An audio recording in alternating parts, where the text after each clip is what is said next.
এই পেশাতে কিন্তু অনেক চ্যালেঞ্জ আছে, অনেক রিস্ক আছে, আবার রেসপন্সিবিলিটিও আছে। কিন্তু এখানে নতুন করে স্বপ্ন দেখার সুযোগও কিন্তু আছে, নিজেকে চেনার সুযোগ আছে, নিজেকে নতুনভাবে প্রকাশ করার কিন্তু সুযোগ আছে। তো এগুলো সব কিছু মিলে যদি আমরা নিজেদেরকে সুন্দর করে তুলে ধরতে পারি তাহলে কিন্তু আমরা সার্থকতা অর্জন করতে পারি।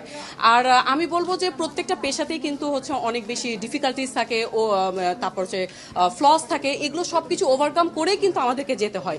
আসলে যে কোনো জবের জন্যই একটা মানুষের রেডি হওয়া দরকার বা প্রিপারেশনের একটা ব্যাপার আছে। সেখান থেকে আমি যেহেতু আমার ড্রিম পূরণ করার জন্য একটা জব চুজ করে নিয়েছি, সেটা হচ্ছে কেবিন ক্রু। সো এটার জন্য আমার বেসিক্যালি মনে হয় যে পার্সোনালি এটার জন্য আমার রেডি হওয়া দরকার। তো তার জন্য আমি জব ওয়েব পছন্দ করে নিয়েছি। আমার মনে হয় যে এখান থেকে আমি আমার গুড কমিউনিকেশন স্কিলটা ভালোভাবে শিখতে পারবো। সো ওনারা আমাকে খুব ভালোভাবেই হচ্ছে এটা স্কিলটা শিখাই দিছে। কিভাবে একদম এন্ড পর্যন্ত নিজেকে সাথে আমাদের যেহেতু ক্যাবিন ক্রুর জব প্যাসেঞ্জারদের সেফটি ফার্স্ট, সো তাদের সেফটিটাকে আমরা হচ্ছে এনশিওর করতে পারবো। এটার জন্য যারা ট্রেনিং সেন্টার বা কোর্স করে আমরা যাচ্ছি, কোর্সের থ্রুতে যাচ্ছি, তাদেরকে বিভিন্ন মেন্টালি স্ট্যাবল থাকার জন্য অনেক ট্রেনিং করানো হয়।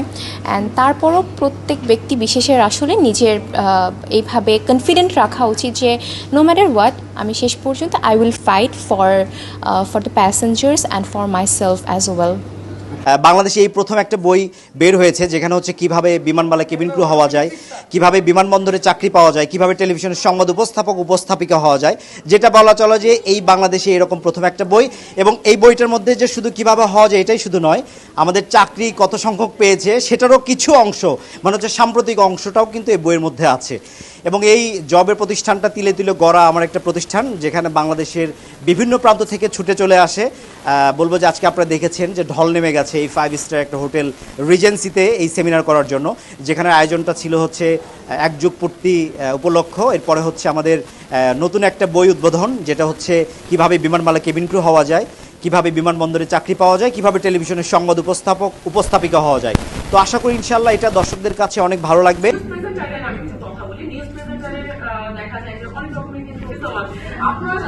আপনার কিরকম এক্সপেকটেশন যে আপনি কিরকম, মানে আপনি এই পেশাটা কেন বেছে নিলেন, নিউজ প্রেজেন্টারের এই পেশাটা, এটাতে আপনার কি ফান এলিমেন্ট?